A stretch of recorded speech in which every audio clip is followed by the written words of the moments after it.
Hi guys, welcome to part 2 of Dominican Blow at home. If you know, you know. Super hot, burning. But as I'm taking off my rolos, this is how it's supposed to look, nice and dry, nice and crispy. This is honestly my favorite part. Okay, I'm looking a little crazy here, but trust the process. Right now I am just parting my hair and using some kind of heat protectant to, protect my hair because we are applying a lot of heat. I honestly hate blow drying my hair, but this is just me trying to smooth out my little naps that I have going on.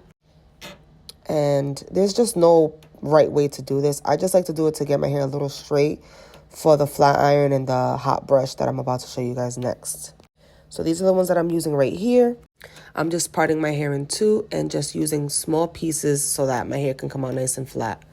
Please don't forget these little naps right here. Those are the worst. If you don't get those flat, the rest of your hair is just going to be bumpy. So get them. All right. I just flat iron my hair about halfway. And then with the hot brush, I just curl it because I don't want to put extreme hot heat, on my ends since I am blonde.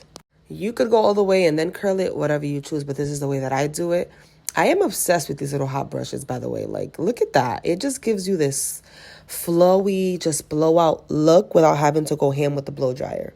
Now I'm just working on the front, doing the same exact thing that I was doing towards the back. Super obsessed. If you don't have one of these, get you one.